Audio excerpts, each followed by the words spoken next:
Hey, what's up, everybody? It's Monday night and wasn't actually going to do a show tonight. Holidays and all, Daryl couldn't make it, but you know what? Just got news that they're actually going to be re releasing the Star Wars Droid special. And that just got me thinking, do we really need this older content? Let's talk about it. You're listening to Head to Head, a Star Wars podcast. Two fans, two generations, all things Star Wars begins now. All right, hello everybody. Once again, I'm Eric Vansel. I'm going solo tonight, and I'm going to be chatting with you guys, hopefully, a little bit about this. We already got Ronaldo. Hey, Ronaldo, what's going on? You know, like I said, didn't think that I was going to do a show today, but I couldn't let you guys go on a Monday night, right? Not without a show. Anyway, here's the thing.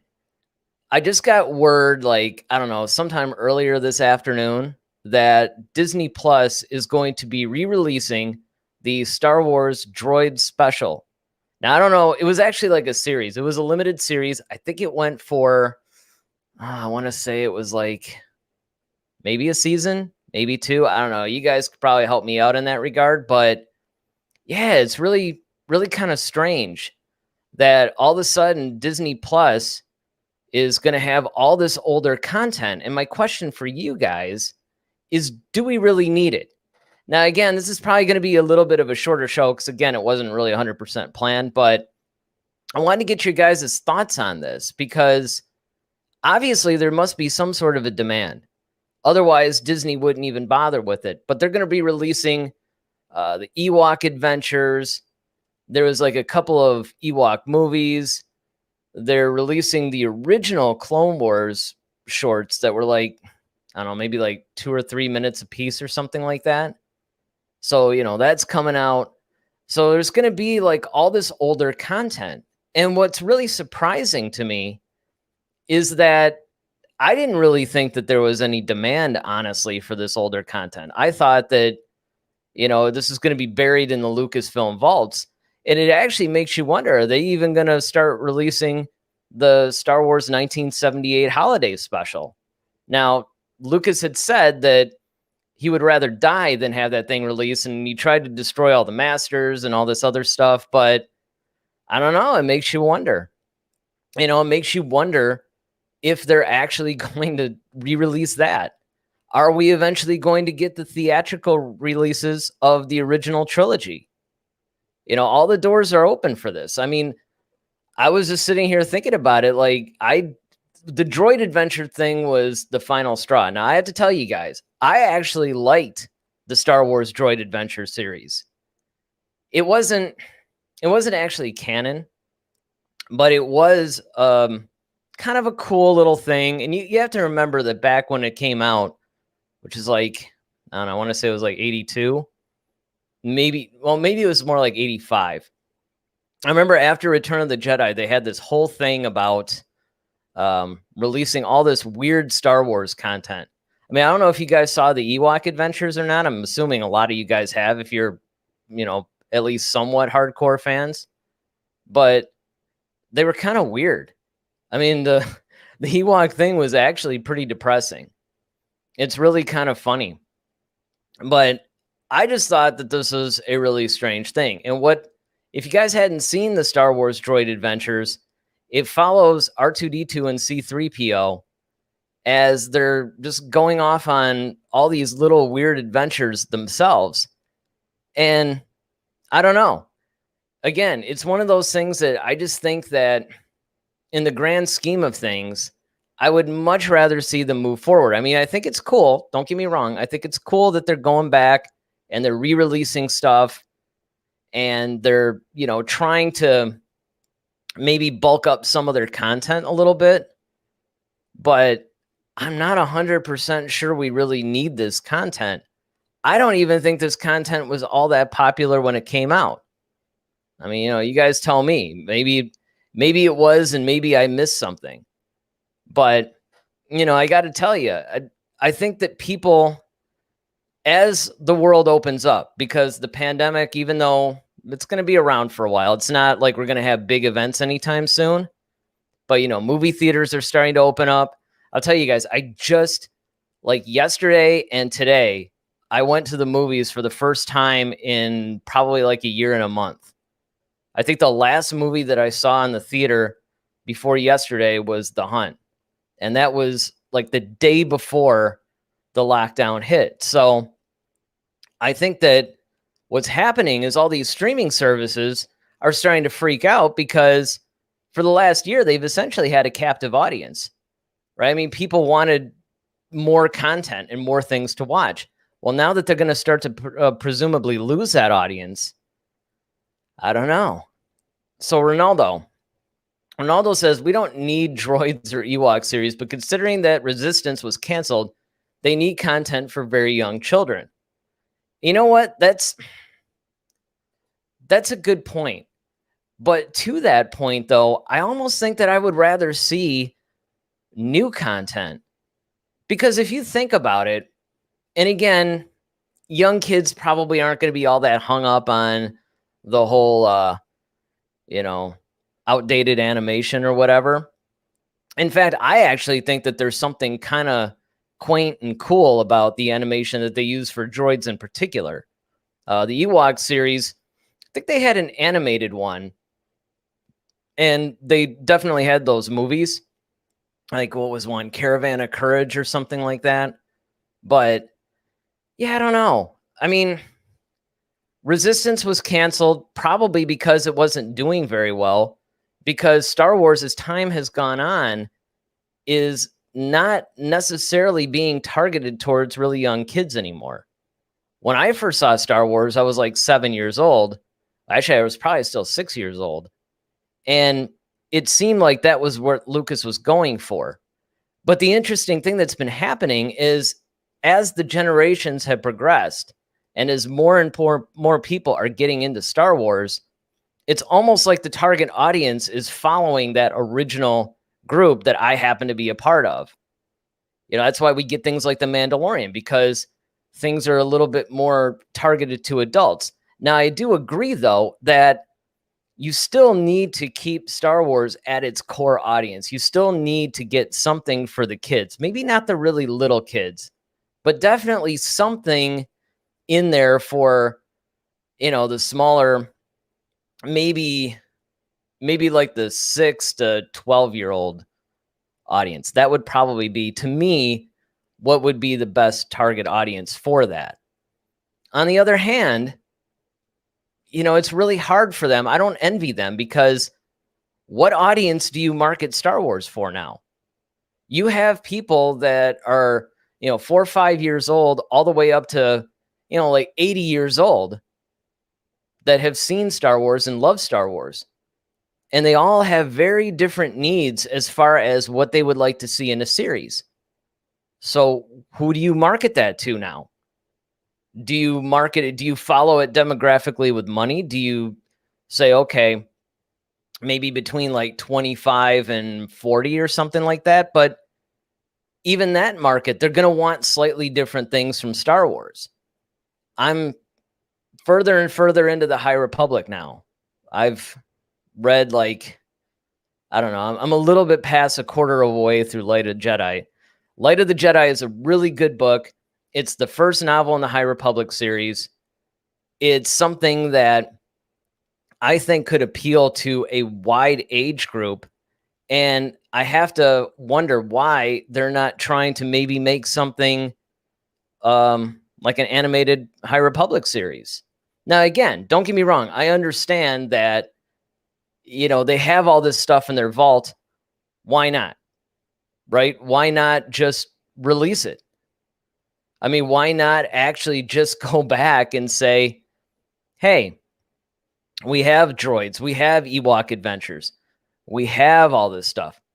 Why not just go ahead and release it and see what happens? And I think actually this could even be a marketing tactic. I think that what they could be doing is they could be using these older series to test the waters and see, does the whole R2-3PO thing work? Do people want to see that? Do they want to see the Ewok thing? What is it that they actually are gravitating towards? And maybe that's going to determine the contact that we have. Okay, Ronaldo also says, I think the reason for all these premieres is because Disney is sending the message of we will go back to the old days before the purchase. That's actually an intriguing thought, because one of the things that is constantly being said by a lot of fans, particularly the older generation fans, the people in my generation, maybe even where Daryl was at, and that is Disney ruined my childhood. Disney's ruining Star Wars.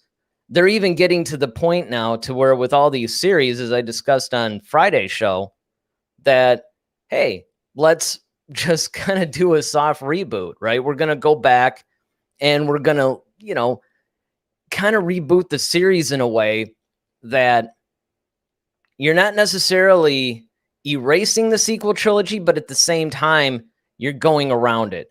Pretty soon, those stories are going to be outdated. They're going to be irrelevant. It's really more irrelevance than outdated. So if that happens, then sure, they can move on. And maybe that is what Disney's doing. Maybe they are saying, look, we hear you. We hear you loud and clear. Sure, let's go back to the old days when you guys like Star Wars. But is that really true? That's a question I would pose to all of you guys watching now. Is that true? Because we romanticize the old days of Star Wars a lot. But if you think about it, what happened when the prequels came out? Now, if you're talking about the old days, as in the days of the original trilogy, I can hang with that. But even then, Return of the Jedi came out, and then this is when we got all those weird movies, series, stuff like, the Caravan of Courage, the whole Ewok adventure thing. I think we had an animated. You guys can correct me if I'm wrong in the comments, but I'm pretty sure there was an animated Ewok series too. There was the 2 actual movies that they did, which I don't know if you guys saw those. They were really weird. I mean, they were really strange. I haven't seen them.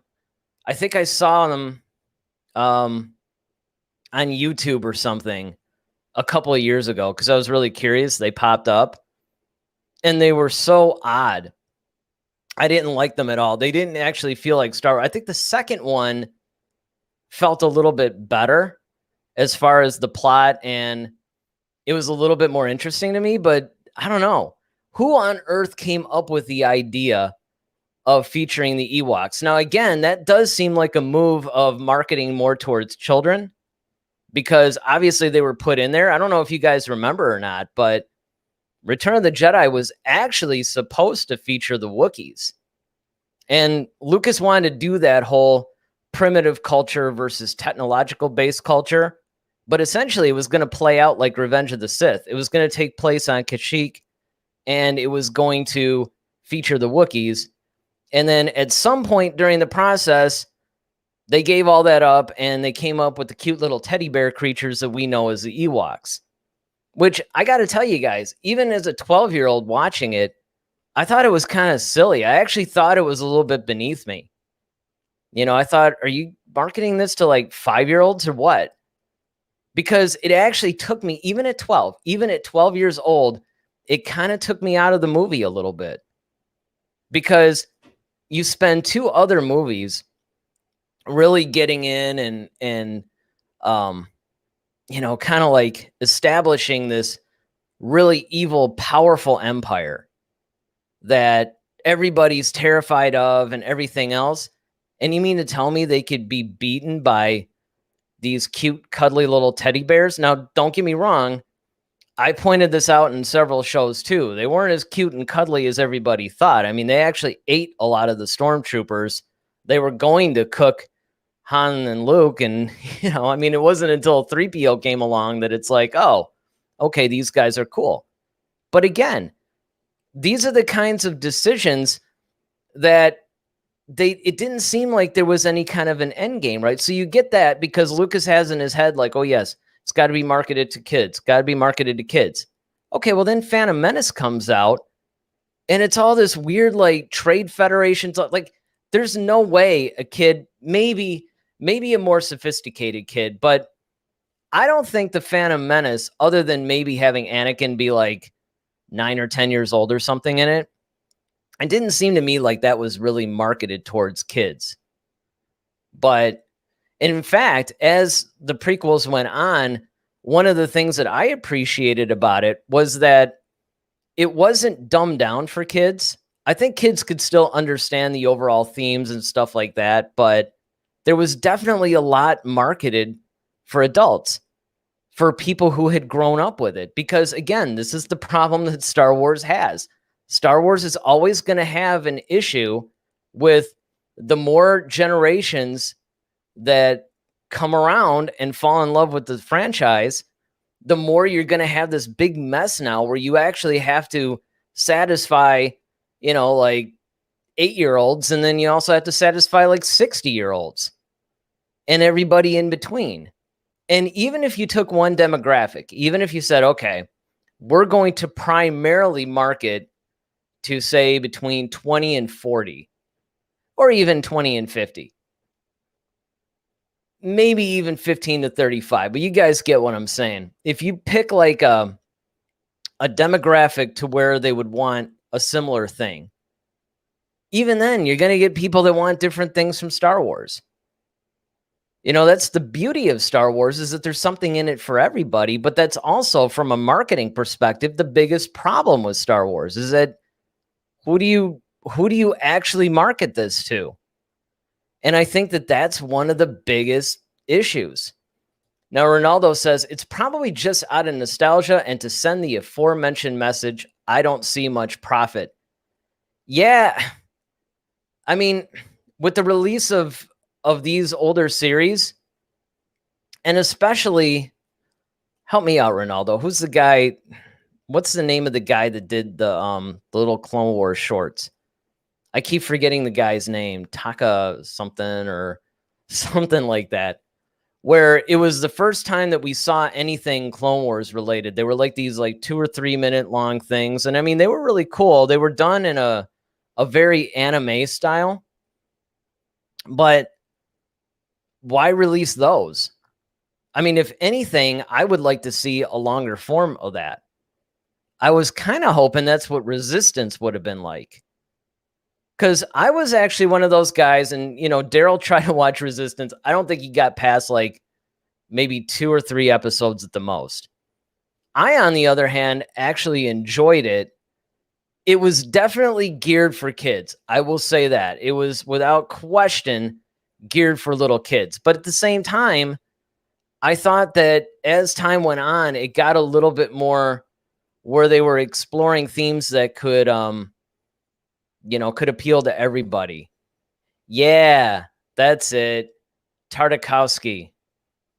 That's who it was. Okay, so it's a little bit more of a like Russian sounding name. But yeah, those are actually really cool, and I enjoyed those, and I would have liked to see an expanded version of those. But the problem is that, again, Disney's kind of stuck. They don't really know who they're going to market to. They don't really know it doesn't seem like they really know what they're doing. Now, from the television standpoint, and I've said this over and over and over again, and I'll continue to say it, that I think they're actually doing it correctly.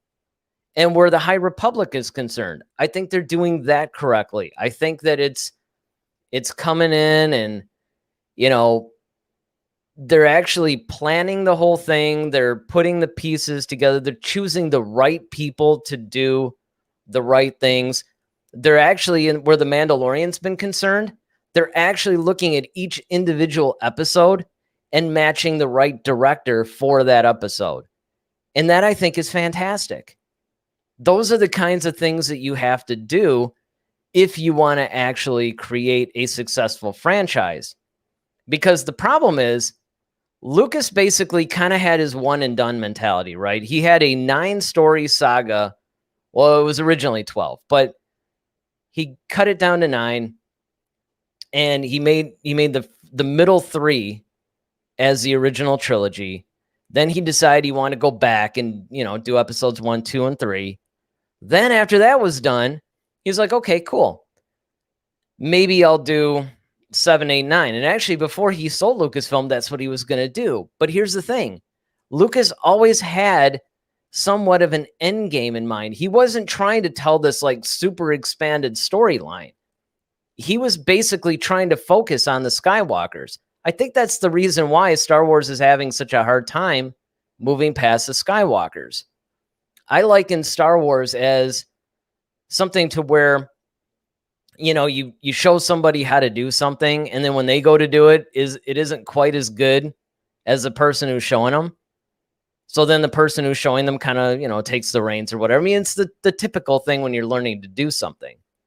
But it seems like Lucas was the one that understood. He passed that along to Dave Filoni. Dave Filoni seems to understand.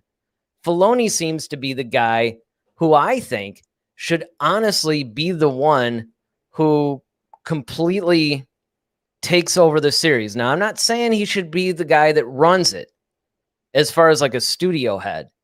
Lucasfilm needs an actual studio head. I even think that Kathleen Kennedy is wrong for the job because she's really more of a producer. And I wouldn't mind her staying on as a producer.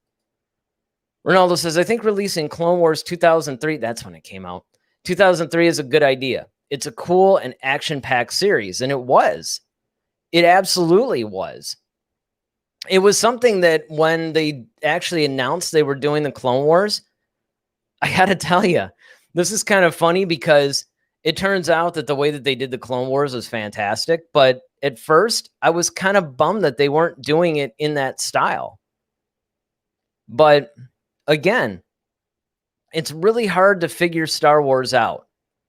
It's really difficult to figure out, where do you draw the line? Where are the parameters? What do you do with this saga? Because again, you have this phenomenal original trilogy that came out that basically defined not just fantasy and sci-fi, but it revolutionized filmmaking, and it appealed to just this wide variety in a way that nothing else really has since. Ronaldo also says, do you think it would be a good idea to premiere George's original sequels in animated form? This is something that I actually was thinking about back when Colin Trevorrow released the original script for his Duel of the Fates. I thought it would be kind of cool to do an animated version of that. Now, you bring up a really good point, though, in the sense of, would it be cool to actually have George Lucas's sequel trilogy, but maybe in animated form? I would definitely like to see that. I would love to see that. I would love to even see it in book form. But I mean, if we're talking about more visual media, then absolutely. I think bare bones, it needs to be at least a comic series. But the problem is, and this is a reason why they're not going to do it. They're not going to do it because while they are softly rebooting the series, in my opinion, I think that the problem is that if you release George Lucas's idea for the sequel trilogy, you're going to run into problems because it's going to confuse the fan base. Now, in a lot of ways, I do think that Disney doesn't give proper credit to the fan base. I think that part of the problem is they assume the fans want a certain thing and then they're completely wrong. And then they also think that, oh, if we do this, it will confuse them. They're not going to know. It's like, look, the fan base is a lot more sophisticated than what you think. We've been at this longer. I mean, no offense to Kathleen Kennedy or anybody like that, but, we've been on this ride, at least my generation has, since 1977. And it's one of those things that we've grown with the franchise, and a lot of the fans have grown with the franchise. And I think the biggest problem that Disney and Lucasfilm have is they keep wanting to cater to the casual and super casual fans, right? So they'll say, this is what the casual fan would like, and this is what they'll understand. They don't get the fact that what is actually driving the whole thing is not necessarily the super hardcore fan, but the real fans of Star Wars. Most people could follow a lot of the stuff. It's not that hard. Now, yes, you start getting into things like the Old Republic, the High Republic, you start telling talking to people about, the lightsaber combat forms. Oh, yes, this person uses form 5 or that person uses form 7. Okay, now you're going to start to lose people. Now people are going to start to not really understand. But if you stick to the basics, though, that's really not that bad. People could follow that. I think that if you put out on Disney Plus a special and said, hey, this is George Lucas's original idea for the sequel trilogy, I think people would love it. And it would actually bring more things in. Now, of course, all the hardcores would then be coming in and start saying stuff like, okay, well, which one's canon? Which one, it's like, then there's going to be those debates. But I mean, honestly, I think it would be fun. I think it would not only be fun, but I think it would be cool. And it would be a way that they could maybe somewhat resolve some of the disputes within the fandom. On the other hand, like I said, it's going to start canon debates. And then the other problem is, unless you just say, look, this is a trilogy that it was George's, it was like a special thing, it doesn't count. Like, unless you really hammer that out. But here's the problem. What would happen if it was really, really good? There is that possibility. I mean, a lot of people, because of the prequel trilogy, just assume that it probably won't be that good. But what if it was? What are you going to do? If you're a Star Wars author and there's a bunch of really cool ideas, you're going to want to continue those. If you're a filmmaker, there might be some things that are brought up in George's sequel trilogy that, you might want to continue that.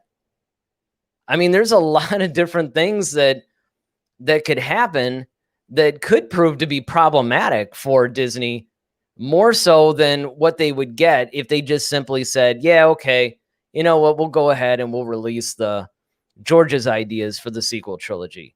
It's funny, we did a show not too long ago. I think it's actually our most viewed show on this channel. And it was basically, did George come up with a better sequel trilogy than Disney did? And it seems like the answer could be yes. It seems like it could be yes.